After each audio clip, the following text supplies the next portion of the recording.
Hi everyone, it's Gaylin, design team member with Unity Stamp Company. Today I'm working with a digital stamped image, and it's a digital stamp that's printed using a laser printer. And I'm going to show how to work with that and to foil with it and also add Copic coloring to it.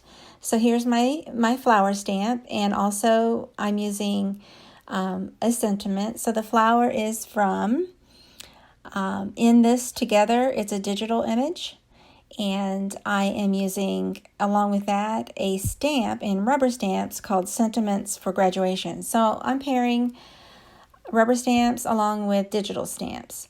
However, for the floral, I am printing it on a laser printer so that the ink is like a toner ink. And so I'll show how you can color.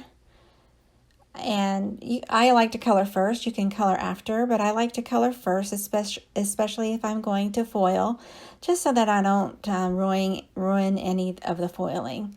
And so I decided to use Copic markers for this. And so since I'm not using ink on that flower, it's just toner ink, the Copics actually work pretty good. I have a Brother laser printer, and it's just, just a regular one, nothing fancy. And it printed out nicely, and it works with my Copics, which I'm real happy about. And so I go ahead and I pick the darkest color for the creases and the lines that you see in the flower.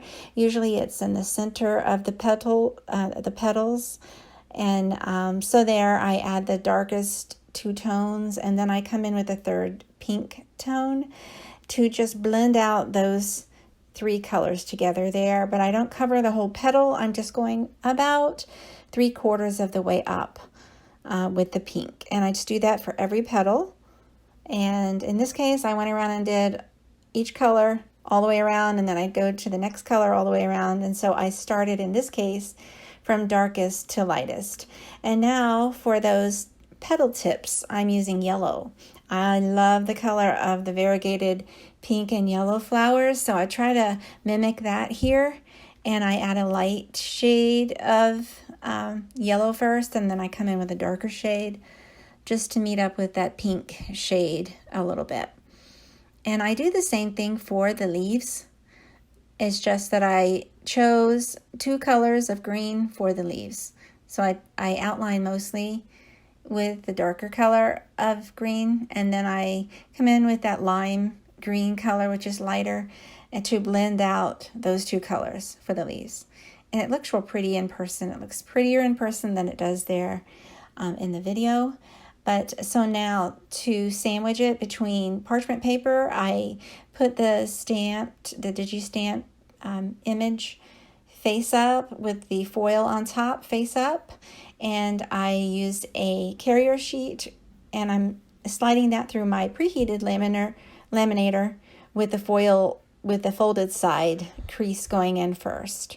And so there you have it. I take it out of the parchment paper and gently peel away the foil.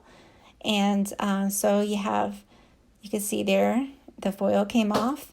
And so I have this pretty floral that's so shiny and pretty. And so I am using glitter paper. I adhere that down to my side fold card base. And I am going to add double-sided foam tape. And on top of that, I use an extra tacky tape called Wonder Tape. So I put that right over that foil tape, the foam tape, just to give it an extra adhering, extra tacky adhesive. I hope you like this. Thanks so much for watching. I hope you take a moment to like and subscribe to my YouTube channel, and also like my Facebook page. Have a great day.